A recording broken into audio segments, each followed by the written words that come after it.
Hello and good morning, friends. Don't tell people your problems. Not because your pain doesn't matter, but because not everyone knows how to hold it. There is a quiet truth we learn with time. Not every listener is a safe place.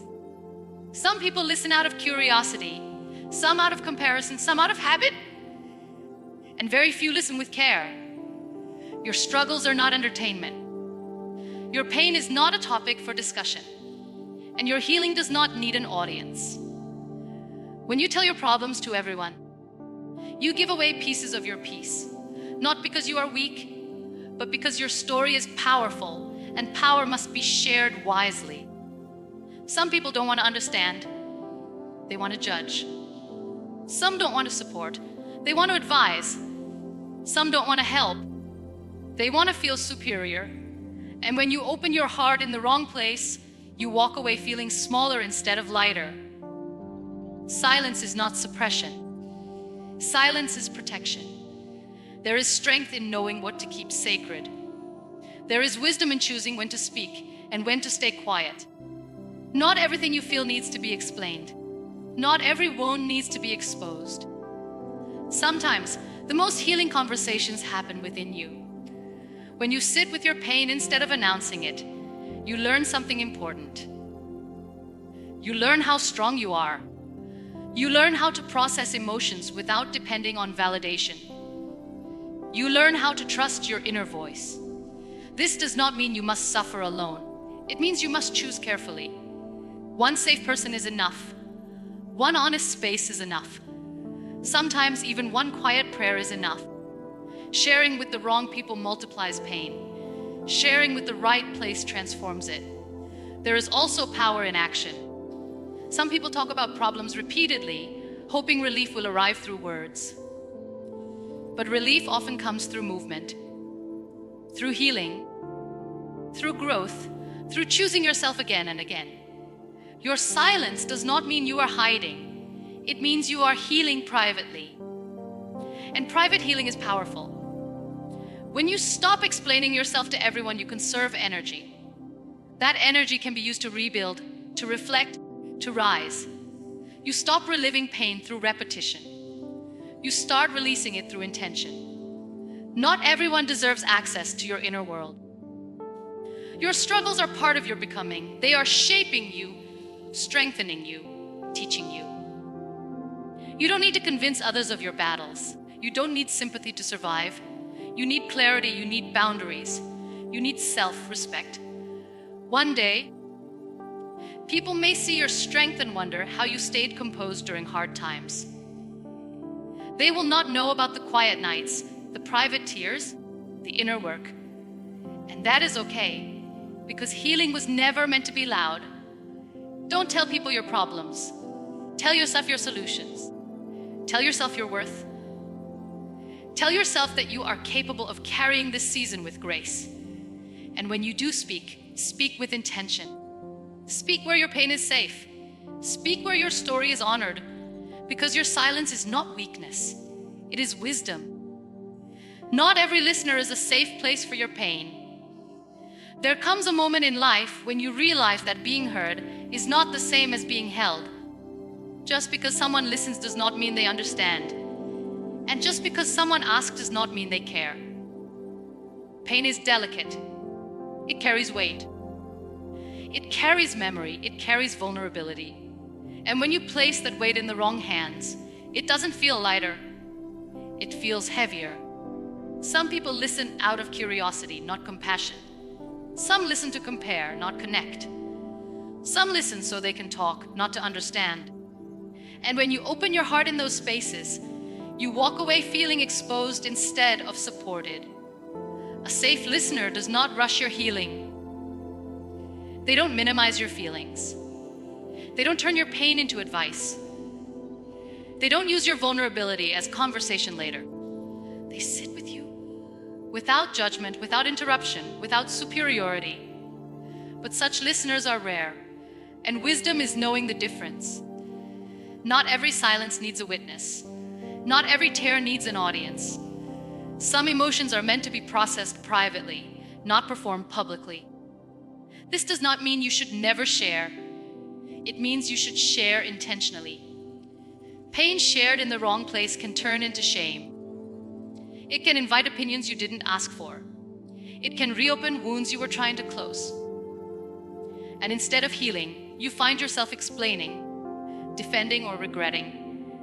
Your pain does not need to be validated by everyone to be real. It is real because you feel it. There is strength in discernment, in pausing before you speak, in asking yourself, is this person safe for my truth? In choosing peace over momentary relief. Sometimes the safest place for your pain is within yourself. When you sit quietly with what hurts, you learn how to listen to your own needs. You stop depending on reactions to regulate your emotions.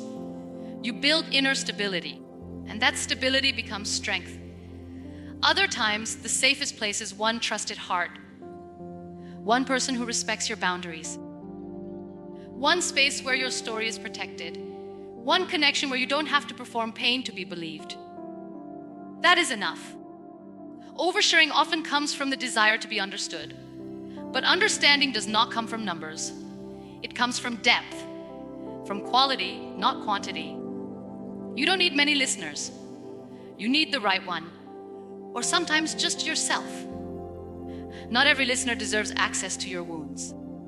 Your story is sacred, your healing is personal, and your pain is not meant to be handled carelessly. Choose wisely where you speak. Choose wisely who you trust. And choose silence when it protects your peace.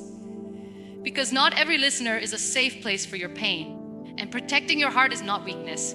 It is self-respect. Silence can be protection, not suppression. We often misunderstand silence.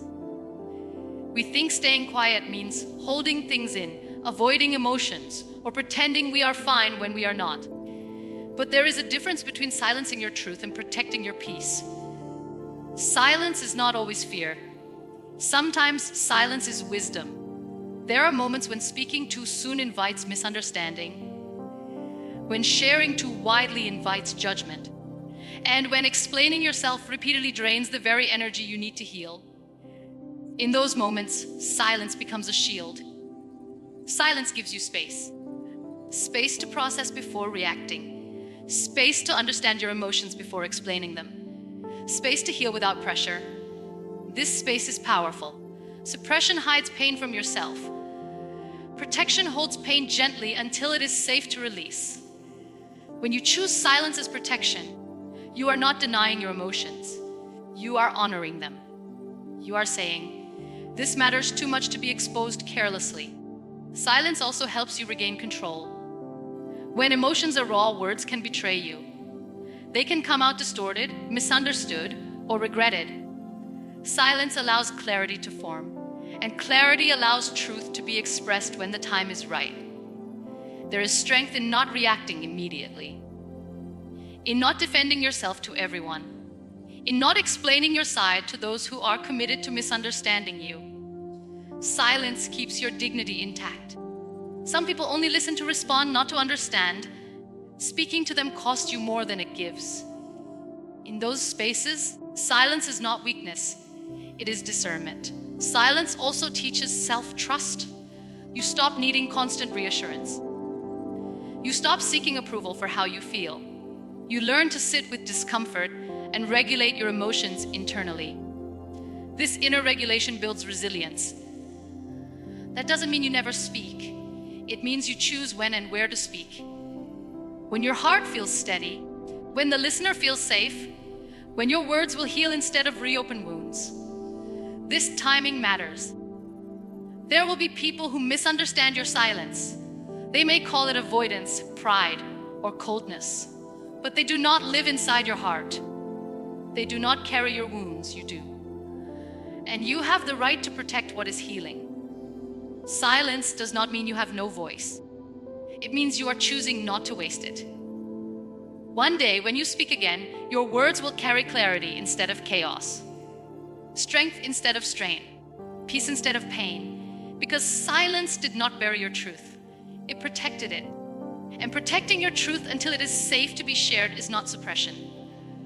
It is self-respect. Oversharing drains energy and delays healing.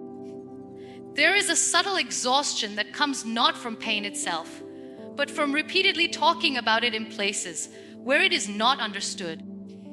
Every time you explain your hurt to the wrong audience, you reopen the wound, you relive the moment, you refeel the emotion, and instead of healing, you stay stuck in the story. Healing needs rest. Oversharing keeps pain active.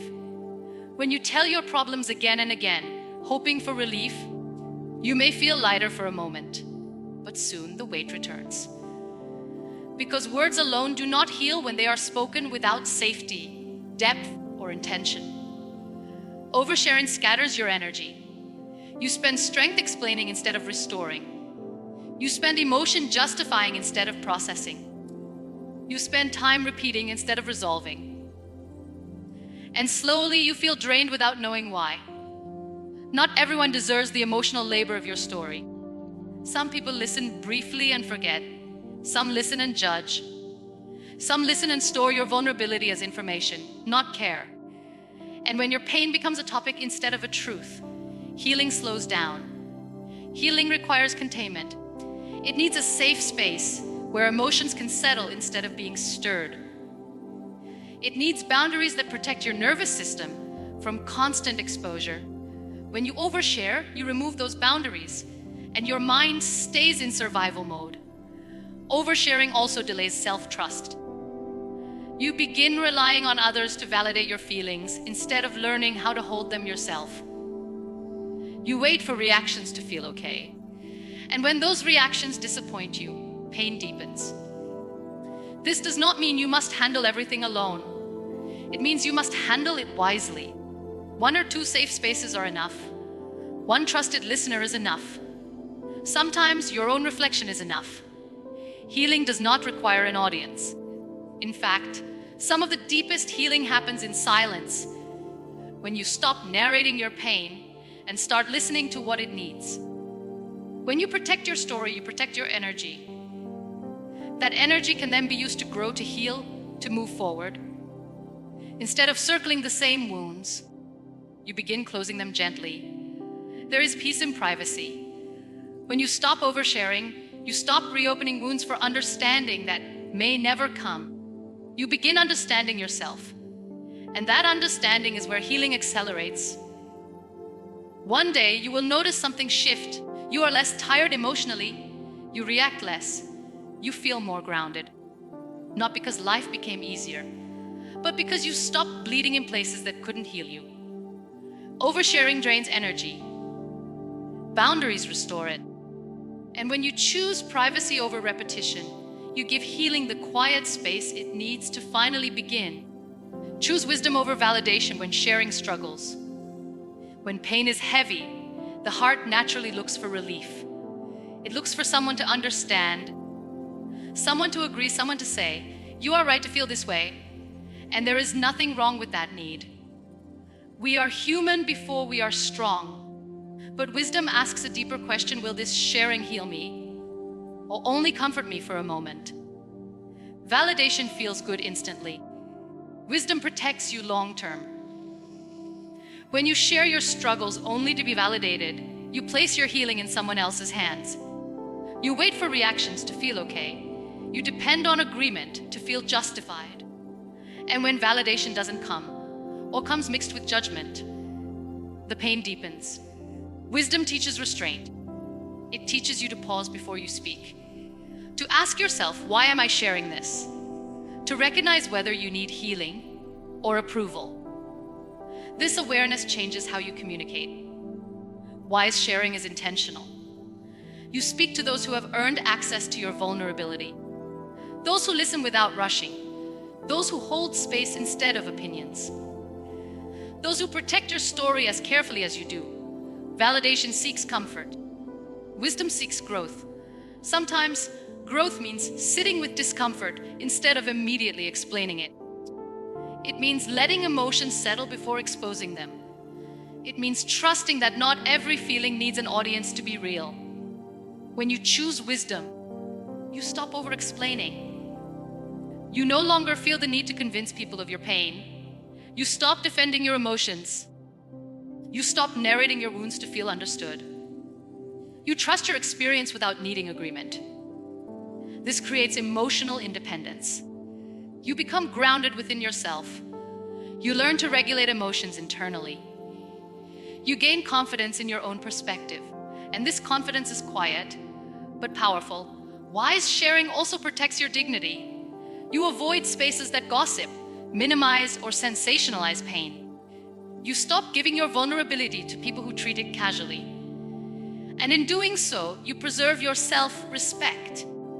There will be moments when validation tempts you, when you feel misunderstood, when loneliness appears, when you want to be seen. In those moments, remember, wisdom does not deny connection. It chooses the right one.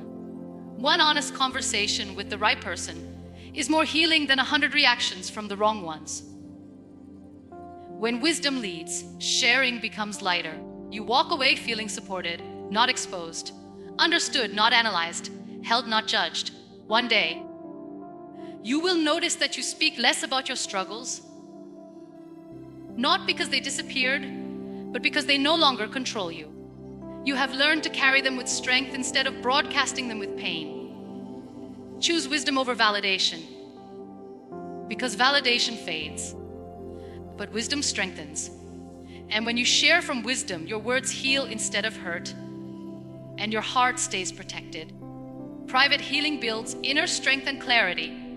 Some of the strongest work you will ever do will happen in silence, not on stages, not in conversations, not where anyone is watching, but in quiet moments when you choose to heal without announcing it. Private healing is not isolation. It is intention. It is choosing to sit with your emotions instead of escaping them. It is allowing yourself to feel without performing pain for sympathy. And in that privacy, something powerful happens. You begin to understand yourself deeply. When healing is private, it becomes honest.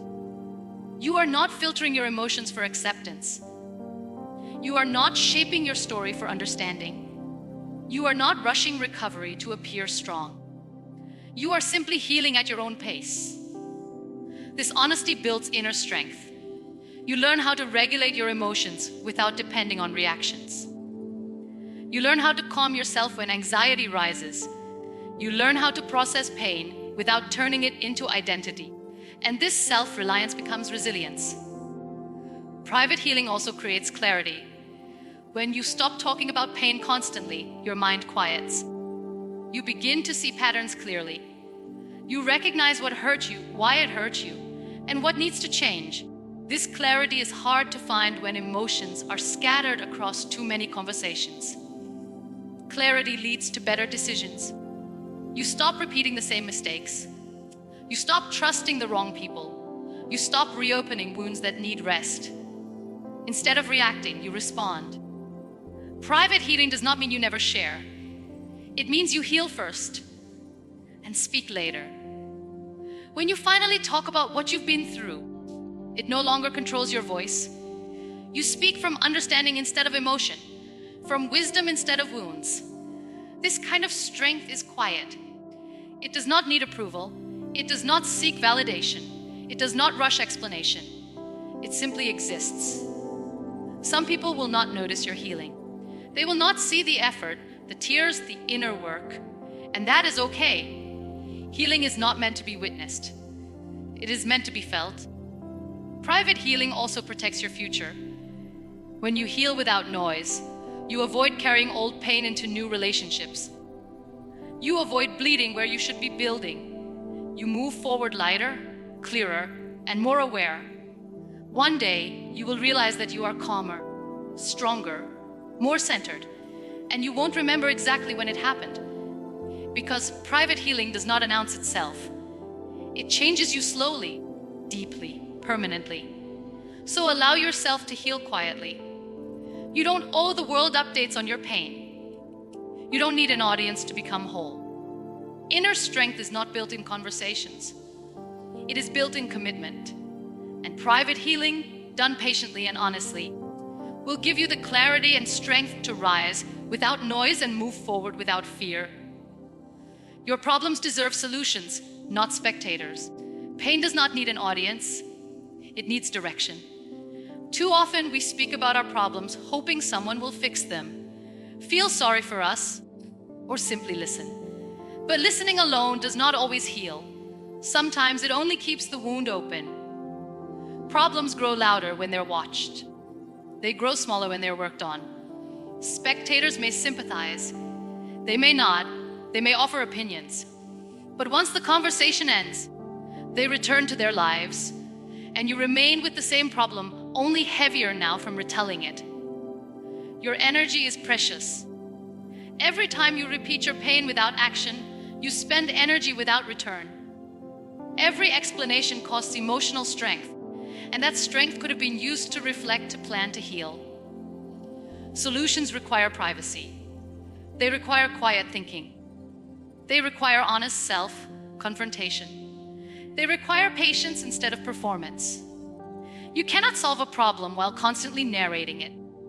This does not mean you must face everything alone. It means you must choose progress over pity.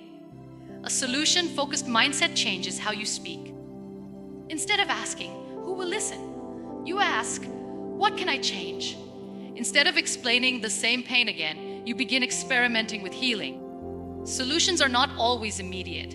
Sometimes the solution is rest. Sometimes it is distance. Sometimes it is learning. Sometimes it is letting go. But each of these requires intention, not attention. Spectators often keep you stuck. They may remind you of your pain instead of your power. They may reinforce your identity as someone who is struggling instead of someone who is growing. And slowly, without realizing it, you begin living inside the problem instead of beyond it. Solutions restore dignity. When you stop oversharing, you regain control. You move quietly. You heal privately. You improve steadily. And one day, people notice change, not because you talked about it, but because you lived it. Your silence becomes evidence of strength. You don't need to announce your struggles to prove you are fighting. Your effort speaks through consistency, through growth, through calm. Some of the most powerful transformations happen without witnesses. People don't see the decisions you make at night. They don't see the habits you break.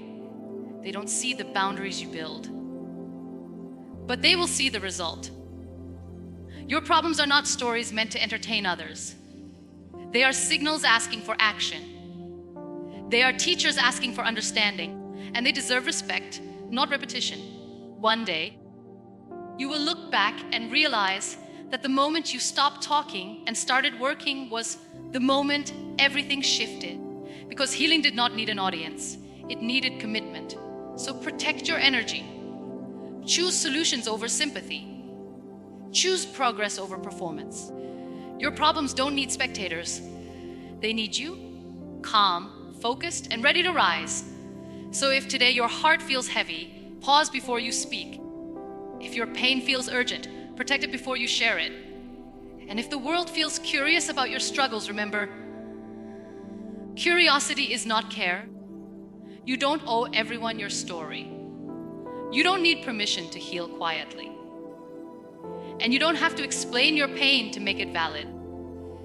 Some seasons are meant to be lived privately. Some battles are meant to be fought silently. And some healing is meant to happen without witnesses. Choose silence when it keeps you safe. Choose distance when it gives you clarity. Choose action when words begin to drain you. One day, people will notice your strength. They will see your calm. They will see your growth. They won't know how hard it was. And they don't need to. Because healing was never about being heard by everyone. It was about becoming whole within yourself. So protect your peace.